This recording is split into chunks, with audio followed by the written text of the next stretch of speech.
2020-ci il 2-ci Qarabağ müharibəsində erməni işğalı altında olan torpaqlarımızın azad edilməsi uğrunda apardığı döyüşlərdə qazandığı möhtəşəm zəfər, nümayiş etdirdiyi mübarizə ruhu, cəsarət və qəhrəmanlıq nümunələri ilə bütün dünyaya səs salan Azərbaycan ordusunun buna qədər keçdiyi yaranma, möhkəmlənmə və inkişaf yolu artıq dünyanın bir çox əlaqədar mərkəzləri tərəfindən araşdırılıb, təhlil və tədqiq olunub. Səsdən iti uçan qırıcıların, raketlərin, alov saçan silahların hökmranlıq etdiyi bir zamanda lazım gəldikdə ən müasir texnologiyalardan istifadə edərək, lazım gəldiyində isə əlbəyaxa döyüşlərlə qələbəni düşmənin bağrından söküb alan bu ordunun uğur hekayəsinin sirri ötən illər ərzində daim heyrət qarışıq maraq doğurub, minlərlə hərb ekspertinin zehnini məşğul edib. 5 il əvvəl imkanlarının zirvəsində hesab edilən, başqalarının illərlə əldə edə bilmədiyi uğuru 44 gündə qazanan ordu 2023-cü ilin sentyabrında 15-20 minlik separatçı ordusuna qarşı antiterror əməliyyatını cəmi bir sutka ərzində tam zəfərlə yekunlaşdıranda bundan 3 il öncəki səviyyənin onun üçün zirvə olmadığını dünyaya nümayiş etdirərək bir daha heyranlıq doğurmuşdu. Və nəhayət 2025-ci il noyabrın 8-də keçirilən son hərbi paradda qalib əskər ünvanına yaraşan müzəffər marşı və möhtəşəm hərbi arsenalı ilə gözlər önünə çıxan Azərbaycan ordusu özünün sürəkli inkişafı yolunda əldə edəcəyi zirvələrin hələ çox olacağını bir daha hamı üçün vurğulamış oldu. Əslində Azərbaycan ordusunun dünya hərb mərkəzləri üçün heyrətamiz maraq doğuran zəfərlərinin təməlini və ya necə deyərlər uğur hekayəsinin sirrini elə də uzaqda axtarmağa gərək yoxdur. O təməl elə Qarabağ zəfərinin qazanıldığı günlərdə də, antiterror əməliyyatının gedişində də, qələbə paradının keçirildiyi anda da hər zaman çox yaxında və hətta ən öndə olub. Və o təməlin adı da, ünvanı da xalqına və dövlətinə dönməz sədaqətlə bağlı olan bir ali başkomandan və onun öz əskərinə olan mütləq inancdan yoğrulmuş sevgisidir. Bəli, bugün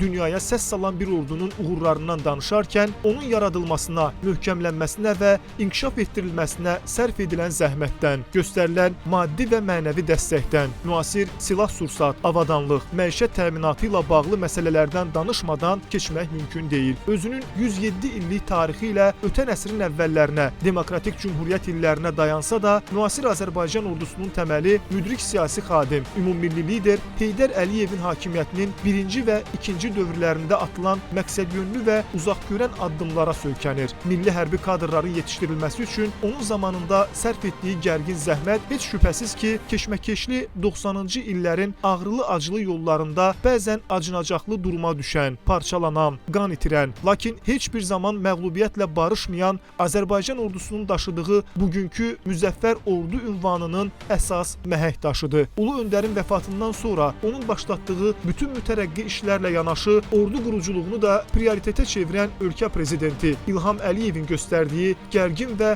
ardıcıl fəaliyyət isə heç şübhəsiz ki, xalqımızın müstəqilliyin ilk illərindən bəri arzusunda olduğu azad, güclü və suveren dövlət, güclü ordu xəyallarının gerçəkləşməsinin əsas səbəbidir. Tarixi kökləri üzərində ötən əsrin 90-cı illərindən etibarən bərqərar olan Azərbaycan ordusunun əsas qayəsi elə həmin illərdən etibarən erməni işğalı altına düşən torpaqlarımızın azad edilməsi olsa da, onun qarşısında qoyulan təməl məqsəd ölkənin bütün dövrlərin mümkün təhdidləri və təhlükələrindən qorunması və müdafiəsidir. Məhz buna görədir ki, bugün işğal altındakı torpaqlar azad edildikdən və ölkəmizin ərazi bütövlüyü tam şəkildə bərpa edildikdən sonra da ordumuzun davamlı inkişafı və onun ən yüksək hazırlıq səviyyəsinə nail olması həyati əhəmiyyət daşıyan məsələlərdəndir. Elə 2-ci Qarabağ müharibəsindən keçən son 5 il ərzində ölkə rəhbərliyi tərəfindən ordu quruculuğu ilə bağlı həyata keçirilən bütün tədbirlər də bu məqsədə yönəlib. Ordunun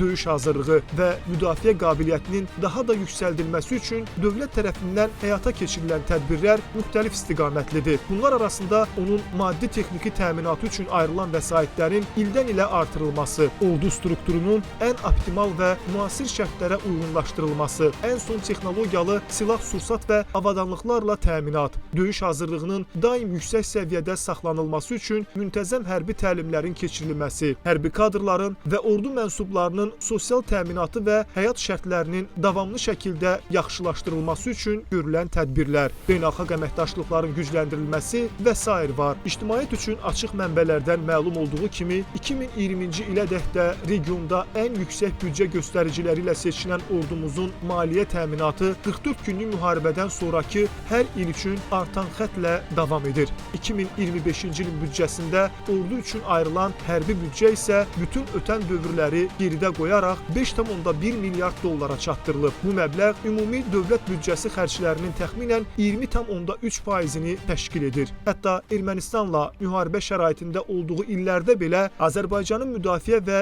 milli təhlükəsizlik xərcləri ümumi xərclərin 14-16% səviyyəsində olub. İlk dəfə olaraq 2025-ci ildə bu göstərici 20%-i keçib. Müharibədən dərhal sonrakı dövrdə ordunun strukturunda mühüm dəyişikliklər edilib. NATO standartlarına uyğun döyüş birliklərinin, o cümlədən komando birliklərinin yaradılması istiqamətində əhəmiyyətli işlər görülüb. Məhz döyüş hazırlığı yüksək səviyyədə olan belə birliklərin varlığı 2023-cü ildə ərazilərimizdəki son separatçı dəstə qalıqlarının bir sutkadan az bir vaxt ərzində darmadağın edilməsinə imkan yaradıb. 2025-ci ilin noyabrında keçirilən hərbi paradın da bir daha göstərdiyi kimi ötən dövr ərzində ordunun ən müasir silahlarla təminatı istiqamətində olduqca mühüm fəaliyyətlər həyata keçirilib. Məhz Ali Baş Komandan İlham Əliyevin bilavasitə nəzarəti və birbaşa iştirakı ilə silahlı qüvvələrin müxtəlif strukturlarının müasir döyüş vasitələri ilə təminatı və təchizatı həyata keçirilib. Bunun üçün bütün şərtlər təmin edilib. Lazımi əlaqələr qurulub və əməkdaşlıqların əsası qoyulub. Türkiyə, Pakistan, İsrail, Çin və bir sıra Avropa ölkələri də daxil olmaqla hərbi strateji tərəfdaşlıq əlaqələri qurulmuş çoxsaylı ölkələrdən ən müasir silah-sursat və hərbi avadanlıqların əldə edilməsi reallaşdırılıb. Üstəlik, ordu quruculuğu və hərbi təchizat məsələləri üzrə fəaliyyət təkcə tərəfdaş ölkələrdən silah idxalı hesabına deyil, həm də yerli hərbi məhsullar istehsalına şərait yaratmaq hesabına yerinə yetirilib. Bu məqsədlə ölkənin müdafiə sənayesinin inkişafı istiqamətində görülən işlər istər tüfəng, tapança, müxtəlif çaplı güllələr, mərmilər və s. kimi ənənəvi döyüş silah və sursatlarının, istərsə də pualar, dronlar, lazer güdümlü raket və aviasiya bombaları kimi ən müasir texnologiyalı döyüş vasitələrinin, Vaşaq, Kobra 2, Viking kimi müxtəlif təyinatlı zirehli vasitələrin sərbəst və müştərək istehsalının təşkili vasitəsilə baş tutub. 2025-ci ilin hərbi paradında nümayiş etdirilən silahlardan bir qismi Pakistandan yeni alınmış qabaqcıl GF-17C Blok 3 döyüş təyyarələri, Çindən tədarük edilən HG-9BE uzaq mənzilli zenit raket kompleksləri, İsrail istehsalı olan 122 mm-lik Akkular idarə olunan reaktiv raketləri, Hero 120 sərbəst uçan döyüş sursatları, Türkiyədən alınan Kayra kamikadze tipli dəniz dronu, Serbiya istehsallı Nora özü yeriyən haubitsaları, Sky Striker Blok 4 sistemləri, Icebreaker qanadlı raketləri, Predator Hawk 370 mm-lik əməliyyat taktiki raket kompleksi və s. belə uğurlu əməkdaşlıqların əyani nümunələri olmaqla bərabər Azərbaycan ordusunun genişlənən əməliyyat yapazonu, preventiv zərbə və çəkindirici amil elementlərinin kəskin artışını göstərir. Ordunun döyüş hazırlığı və müdafiə qabiliyyətinin daim yüksək səviyyədə saxlanılması üçün təbii ki, keçirilən hərbi təlim və hazırlıqların rolu əvəzsizdir. Ötən dövr ərzində bu istiqamətdə də xeyli məqsədyönlü fəaliyyətlər icra olunub.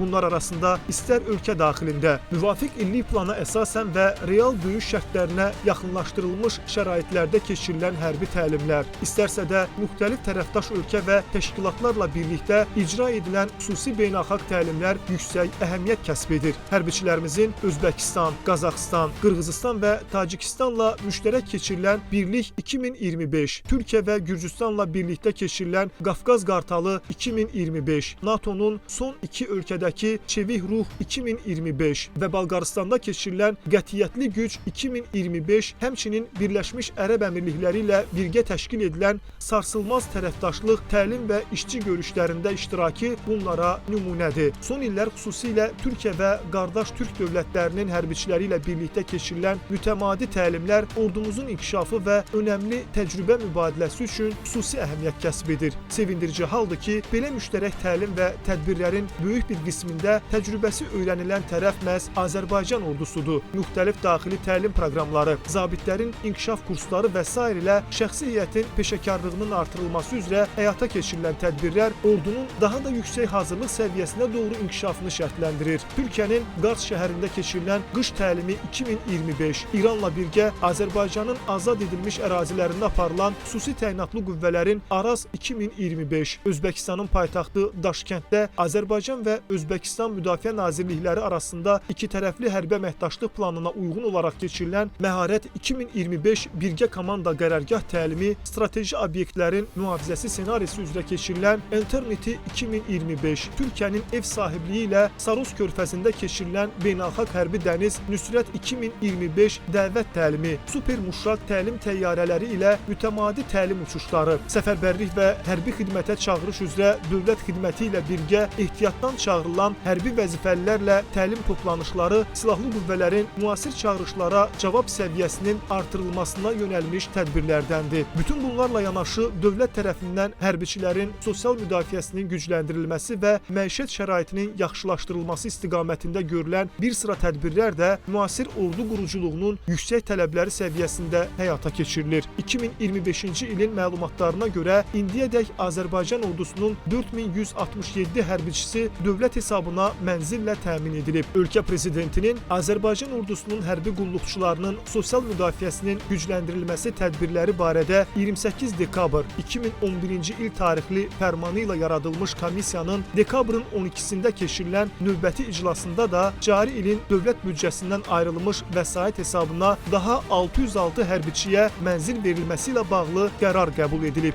Beləliklə, ümummilli lider Heydər Əliyevin hakimiyyəti illərindən başlayan və ondan sonraki bütün dövr ərzində ölkə prezidenti, silahlı qüvvələrin ali baş komandanı İlham Əliyev tərəfindən davam etdirilən güclü ordu, güclü dövlət strategiyası günümüzdə də müstəqilliyimizin, ərazi bütövlüyümüzün və təhlükəsizliyimizin əsas qarantı olan müzəffər ordumuzun daha da gücləndirilməsi istiqaməti üzrə davam etdirilməkdədir. Çox önəmlidir ki, bu baxımdan xalq və dövlət arasındakı mövqe birliyi bir çox dünya ölkələrinin həsəd aparacağı səviyyəyə yetişmiş durumdadır. Çünki 30 illik bir işğaldan böyük əziyyətlər və qurbanlar bahasına xilas olmuş bir xalqın hər bir fərdi anlayır ki, 21-ci əsrin olduqca ziddiyyətli geosiyasi reallıqlarında var olmanın əsas şərti məhz möhkəm iradəli bir ali baş komandanın əmrində güclü, təminatlı və müasir orduya sahib olmaqdan ibarətdir.